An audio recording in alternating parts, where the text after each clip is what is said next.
Olá, queridos, paz e graça a todos vocês. É mais uma pré-aula da Escola Bíblica Dominical e essa é a revista, a lição do quarto trimestre. Nós estamos finalizando. O título dessa lição, dessa revista, é A Justiça Divina, a preparação do povo de Deus para os últimos dias no livro de Ezequiel. Queridos, também agora nós alcançamos a lição de número 13, que é a última lição do quarto trimestre, que tem o título O Senhor está ali.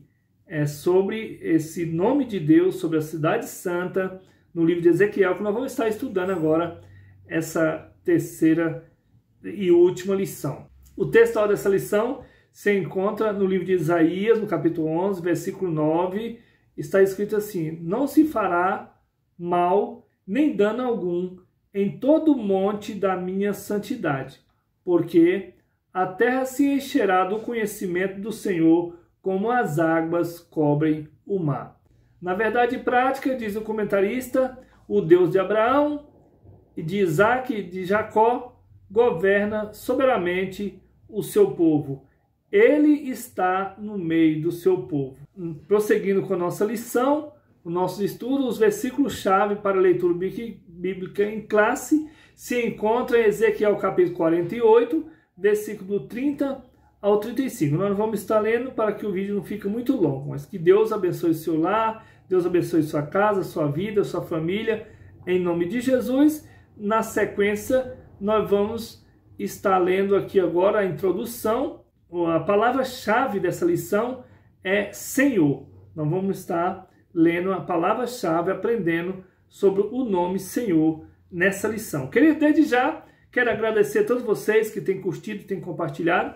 Nós estamos finalizando esses estudos desse ano de 2022 e que Deus abençoe cada um de vocês. Muito obrigado, tenho aprendido bastante e nós continuamos aqui. Quero pedir para você sempre curtir, compartilhar, deixa seu comentário para falar com as vidas, para estar edificando as outras vidas que entrarem aí. Então, isso é muito importante que você também venha participar, deixando aí o seu comentário. Não esqueça de deixar um joinha, porque todas as vezes que você deixa um joinha, o YouTube compartilha o nosso vídeo para 30, 20, 40 pessoas. Aqui nós não ganhamos dinheiro para esse trabalho. Aqui a gente faz de coração a obra do Senhor. E fica no seu critério de você nos apoiar, deixando aí o seu joinha também, o seu comentário. Na introdução, a palavra-chave de hoje é Senhor. E aqui na introdução diz assim o comentarista: vimos na primeira lição do trimestre que o livro de Ezequiel antecipa a tradição apocalíptica das Escrituras. Quer dizer, o livro de Ezequiel antecipa essa tradição que a gente vai conhecer do milênio. Olha, é muito importante, queridos.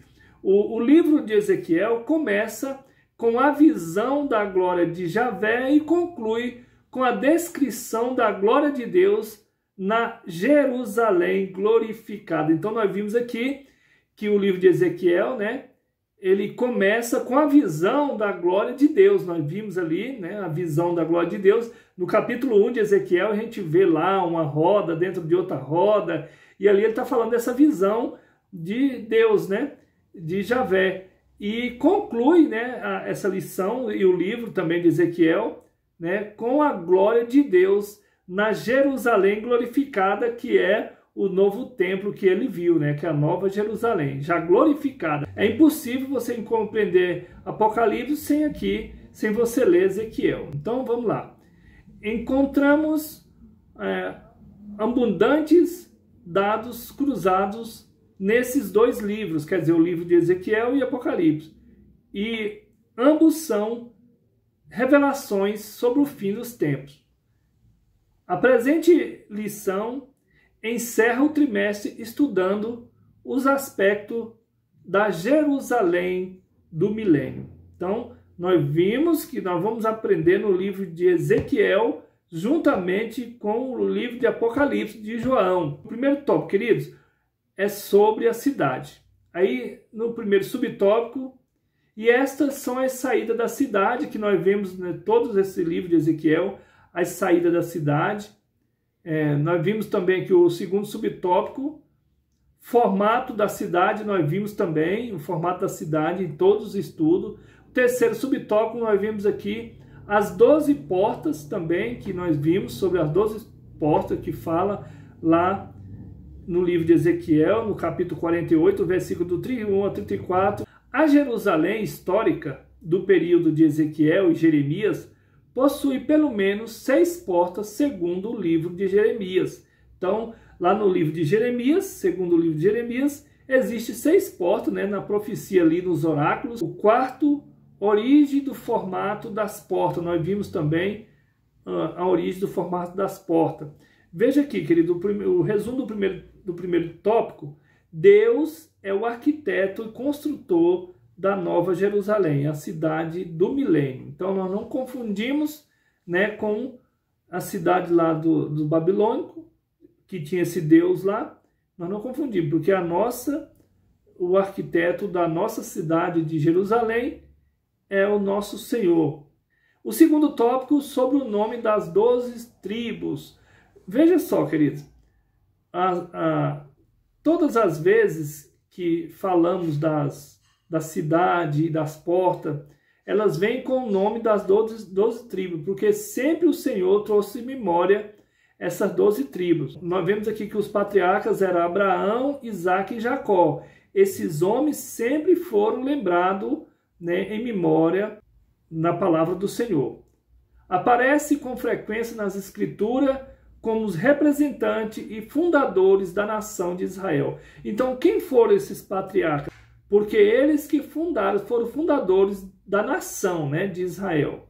Outras vezes, são os nomes dos 12 filhos de Jacó para representar as 12 tribos de Israel. Também os filhos de Jacó, que nós vemos 12, eles representam também as 12 tribos de Israel. Aqui o primeiro subtópico, as 12 tribos de Israel, nós vimos que eles representam, né, as tribos de Israel. Segundo subtópico, critério da ordem do nome. Também tem esses critérios da ordem do nome. Terceiro subtópico, propósito dos nomes. Esses nomes que o Senhor, que eles colocaram nos filhos dos patriarcas, tem um propósito. Olha só. Então, finalizando aqui, o resumo do tópico 2. Os nomes nas 12 portas de Jerusalém milenial têm por propósito a memória dos filhos de Israel. Então, lá na cidade do milênio, lá na Nova Jerusalém, lá vai ter essas portas com esses nomes, né? E tem um propósito de quê? A memória dos filhos de Israel. Finalizando agora aqui, nós vemos o terceiro tópico, o Senhor está ali. Esse nome Senhor está ali, está falando do nome que vai ser a cidade lá, a Nova Jerusalém. Isso tudo foi visto nos oráculos, né, nas visões que Ezequiel teve.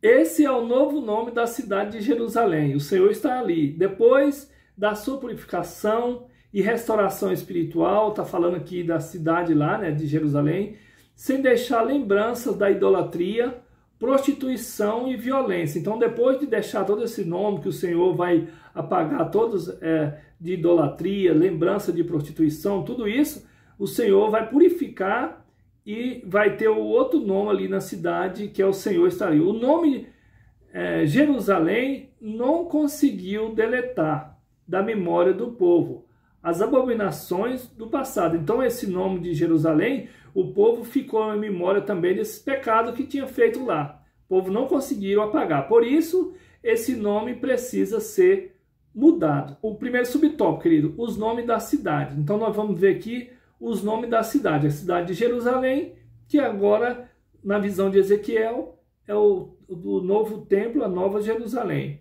O primeiro nome da cidade de Jerusalém é Salém, lá no Salmo 76, versículo 2. Significa o quê? Paz. Hebreus 7:2. Desde os dias dos patriarcas Abraão, Gênesis 14, versículo 18, ela foi chamada também de Jebus. Juízes 19, versículo 10, que esteve sob o domínio do Jebuseu. Então, Jerusalém estava sob o domínio do Jebuseu quando o povo de Israel, os judeus, chegaram ali, né, os hebreus.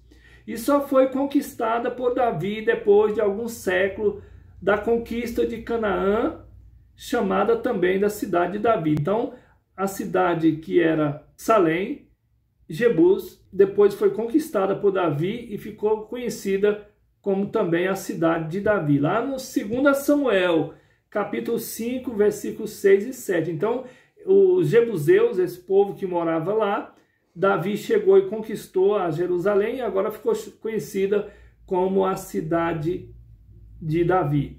Ela é também chamada de Sião, olha só. Lá Jerusalém também é chamada de Sião e de Ariel, queridos. São esses nomes que a gente vê nas escrituras, a gente não entende, mas quando falar de Sião, está falando de Jerusalém. Quando falar de Ariel, também está falando de Jerusalém. Isaías 2, versículo 3, Isaías capítulo 29, versículo de 1 a 2.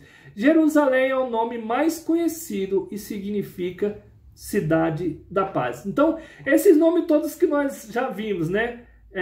Jebus, Sião, Ariel. Então, mas o nome mais conhecido que ficou foi Jerusalém, que é cidade de paz. Mas esse nome não aparece no suplemento da profecia de Ezequiel. Por quê, querido? A cidade é identificada pelas características ali apresentadas. Apocalipse capítulo 20, versículo de 1 a 6. Ela é chamada em Apocalipse de Arraial do Santo, a cidade amada. Apocalipse 20, versículo 9. O segundo subtópico, o nome divino. Nós vamos ver agora o nome divino, que é o nome de Deus, né? Os nomes de Deus não são apenas um apelativo, nem simplesmente uma identificação pessoal, mas são inerentes à sua natureza e revelam suas obras e atributos. Porque o nome de Deus, queridos, quando ele se revelou para Abraão, ele revelou pelo nome que ele é. Ele não se apresentou a Abraão, né? Não apareceu ali para Abraão. Mas como é que ele aparecia para Abraão? Os nomes que ele é. Ele falava para Abraão: eu sou o Deus da providência, eu sou o Senhor dos exércitos. Terceiro subtópico, Javé Samá. A Bíblia nos mostra com clareza que Deus se deu a conhecer nos tempos do Antigo Testamento por vários nomes inerentes à sua natureza e à circunstância de sua revelação. Então nós já falamos que o nome dele se revelava através ali do que necessitava o profeta na época, né? Então ele aparecia com aquele nome. Para Abraão, ele apareceu com a provisão para o sacrifício em lugar de Isaac, seu filho, com o nome de Javé Jiré, que significa o Senhor proverá. Aqui em Gênesis 22, 14. E prometendo livrar os filhos de Israel daquelas pragas e enfermidade que sobrevieram aos egípcios, ele se manifestou como Javé Rafá, isto é, o Senhor que sara. Êxodo 15, 26. E entre outros nomes, mas o nome divino, né, Javé Samã, isto é, o Senhor está ali, que é o que nós estamos estudando na lição de hoje. Ezequiel 48, 35, é o novo nome dado à cidade no milênio, e o objetivo é dissociar o nome de Jerusalém com os pecados do passado do povo de Israel, né, que era a idolatria. Então, veja só, querido, aqui, por isso nós vimos aqui no texto áureo, vamos ler aqui de novo, em Isaías 11, versículo 9, não se fará mal nem dano algum em todo o monte da minha santidade, porque a terra se encherá do conhecimento do Senhor, como as águas cobrem o mar. Então, como as águas que cobrem o mar ali, que vai cobrir todas as coisas, assim também o nome do Senhor, que é esse novo nome que nós vimos, né, vai cobrir todo esse pecado da nação. Resumo do tópico 3, o Senhor está ali. Ezequiel 48, 35, é o novo nome dado à cidade no milênio para dissociar o nome de Jerusalém com os pecados do passado. Queridos, também vamos ver aqui sobre essa parte aqui que o escritor deixou aqui, muito importante. O livro de Ezequiel termina com a grande promessa de que um dia Deus habitará eternamente com o seu povo. Promessa está repetida em Apocalipse 21, 3. eis aqui o tabernáculo de Deus com os homens, pois com eles habitará. A maior bênção para nós, como povo de Deus, é termos Deus em nosso meio. Esta é a essência da alegria e da felicidade. Como resultado da presença eterna de Deus, nunca mais sofrerá tristeza, desprazer e aflições como aqui neste mundo. Apocalipse 21:4. Esta é a nossa suprema visão e esperança enquanto aguardamos o dia da vinda do nosso Senhor e Salvador Jesus Cristo.